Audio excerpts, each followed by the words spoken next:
به نام خالق هستی، رازهای روانشناسی تاریک، فصل 5. 5 روش پیشرفته ترغیب در روانشناسی تاریک. فریب بلند مدت. فریب بلند مدت یک روش آهسته برای ترغیب افراد است. فریب بلند مدت بسیار مؤثر است، زیرا بعضی اوقات مردم در مقابل ترغیب مقاومت می کنند، چرا که متوجه فشار ترغیبگر شده و یا هیچ حس اعتمادی بین قربانی و فرد ترغیبگر شکل نگرفته است. بنابراین پروژه فریب طولانی مدت این مشکلات را حل خواهد کرد. ترغیبگران تاریک وقت خود را صرف شناخت و درک قربانیان خود، دوستی با آنها و اطمینان از ایجاد احساس اعتماد و علاقه در این افراد می کنند. به همین منظور فرد ترغیبگر رابطه دوستانه‌ای مصنوعی با قربانی خود ایجاد می کند تا او در این رابطه احساس آرامش و راحتی کند. وقتی که قربانی از لحاظ روانی آماده شد، ترغیبگر تلاش‌های خود را آغاز می کند. آنها ممکن است با تلاش در راستای هدایت قربانی به سمت انتخاب‌هایی که به نفع خود قربانی باشد، کارشان را آغاز کنند. هدف اول از این نحوه شروع عادت دادن فرد قربانی به ترغیب و هدف دوم ایجاد این ذهنیت در فرد قربانی است که ارتباط بین او و ترغیبگر تاریک ارتباطی مثبت است و به او منفعت می‌رساند. به محض اینکه سوژه به ترغیبگر اعتماد کند، در برابر اعمال او آسیب پذیر شده و راه برگشتی ندارد. مثالی از نحوه عملکرد فریب بلند مدت را با داستانی از یک خانم مسن که به تازگی پس از 40 سال زندگی مشترک همسرش را از دست داده به شما نشان می دهم. تصور کنید که یک دوست پس از این ماجرا که ممکن است یک همکار یا یک عضو کلیسا باشد، شروع به دوستانه رفتار کردن با این خانم مسن کرده است.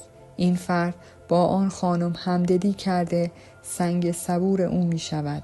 به این ترتیب وقتی این خانم در اطراف آن فرد است، گاردش را پایین می آورد. در ایجاد فرد شروع به ترغیبات تاریک کوچک می کند. خانم مسن از تلاش‌های این فرد متشکر است و به نصایح او گوش داده و عمل می کند، چرا که حال دیگر به او اعتماد دارد. فرد مورد نظر که یک ترغیبگر تاریک است نیز در این مرحله می تواند آن خانم را به قرض دادن پول و یا ثروتش به او ترغیب کند و مسلماً این تنها چیزی نخواهد بود که از او طلب خواهد کرد. اگر آن خانم پیر احساس کند که از دست دادن همسرش تنها یک بدشانسی بوده است و حال دوستی با این فرد نمود خوششانسی اوست و بخواهد که به او کمک کند، ترغیبگر در پروژه فریب بلند مدت خود پیروز شده است. عملکرد تدریجی. آیا تا به حال داستانی شنیده اید که در آن فردی را ترغیب به خودکشی کنند؟ آیا اصلاً چنین چیزی امکان پذیر است؟ باور چنین چیزی دشوار است؟ نه، اما وقوع چنین مسئله‌ای کاملاً ممکن است، چرا که ترغیب تاریک به صورت یک امر ناگهانی یا یک درخواست غیر عقلانی صورت نمی‌گیرد. ترغیبگر قربانی خود را قدم به قدم پیش می‌برد، درست مثل بالا رفتن تدریجی از یک پلکان. در ابتدا مسئله مهمی به نظر نمی آید، اما تا قربانی بخواهد متوجه حقیقت امر شود، دیگر دیر شده و به آخر پلکان رسیده است. می خواهید بدانید عملکرد تدریجی چگونه است؟ برای مثال افرادی که برای دیگران کارهای خلاف انجام می دهند را مد نظر داشته باشید. همراه با آنها تصویر رؤسای باند و یا رهبران فرقه‌ای که برای آنها کار می‌کنند را نیز در نظر داشته باشید. این رؤسا در ابتدا کارهای بزرگ و سختی از زیر دستان خود نمی‌خواهند و معمولاً با درخواست کارهای جزئی همچون تخریب اموال دیگران و یا مخفی کردن برخی مواد یا وسایل شروع می‌کنند. اما رؤسای ترغیبگر به مرور خواستار برخوردهای شدیدتر و جدیتر شده و خواهان اعمال خشونت و تهدید علیه فرد قربانی خواهند شد.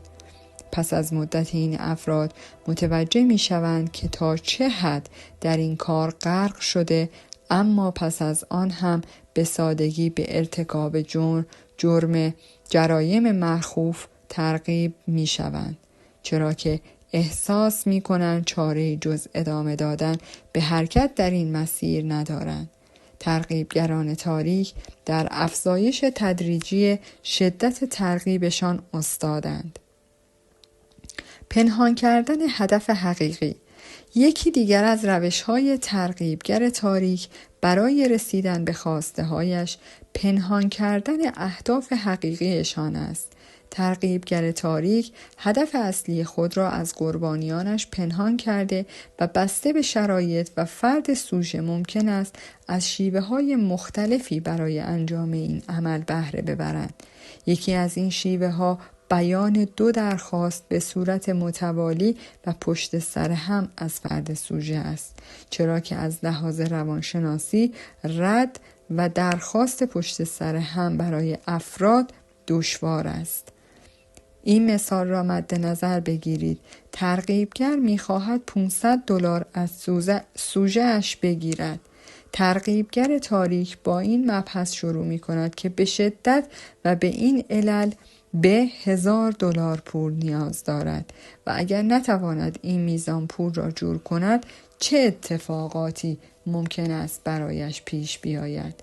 سوژه ممکن است در این حالت احساس گناه یا دلسوزی کند، اما به هر حال با مهربانی به ترغیبگر توضیح دهد که حقیقتاً قرض دادن این میزان پول بیش از حد توانش است. در این مرحله ترغیبگر مبلغ را پایین تر آورده و به همان $500 که مقداری بود که از ابتدا می‌خواست کاهش می‌دهد. آنها این بار درخواست خود را با فشار احساسی بیشتری بیان می‌کنند تا سوژه دیگر قادر به رد درخواست برای بار دوم نباشد. در این حالت ترغیبگر با مبلغ اصلی مورد نظر خود آنجا را ترک می‌کند، در حالی که سوژه هنوز به خاطر پیش آمد ناگهانی و سریع این مسائل سردرگم است. روش دیگری که ترغیبگر تاریک می‌تواند از آن استفاده کند روانشناسی معکوس است. برخی افراد را می‌شناسیم که همچون بومرنگ عمل می‌کنند، چرا که از رفتن به مسیری که به آنها گفته می‌شود سر باز زده و درست در مسیر برعکس آن شروع به حرکت می‌کنند. این نوع رفتارها می‌تواند توسط ترغیبگران تاریک مورد سوژه استفاده قرار گیرد، چرا که ضعف رفتاری فرد قربانی به حساب می آید. برای مثال یکی از دوستانتان را در نظر بگیرید که علاقه دارد مدام فست فود بخورد. ترغیبگر تاریک با دانستن این موضوع به او پیشنهاد می دهد که برای حفظ سلامتیش بهتر است که غذاهای سالم مصرف کند، در حالی که می داند انتخاب آن فرد به هر حال همان فست فود است. سوالات القایی. این نوع سوالات را ترغیبگران تاریک برای برانگیختن واکنشی خاص در فرد سوژه مطرح می کنند. ترغیبگر ممکن است چنین سوالی مطرح کند: او فرد خیلی بدجنسیه مگه نه؟ این سوال به خودی خود پیش زمینه احساسی به سوژه القا می کند که به فردی که در موردش سوال مطرح شده حس بدی پیدا کند. حالت غیر القایی همین سوال می تواند به این صورت مطرح شود: نظرت در مورد اون فرد چیه؟ ترغیبگران تاریک با احتیاط زیادی از سوالات القایی استفاده می کنند، چرا که می دانند اگر فرد سوژه احساس کند که دارد به سمت نشان دادن واکنشی از پیش تعیین شده هدایت می شود، بیش از پیش در برابر ترغیب شدن از خود مقاومت نشان می دهد. ترغیبگر بلافاصله پس از اینکه احساس کند سوژه نسبت به موضوع حساس شده، شیوهش را تغییر می دهد و تا وقتی که حالت تدافعی سوژه به طور کامل از بین نرفته، دیگر از سوالهای القایی استفاده نمی کند.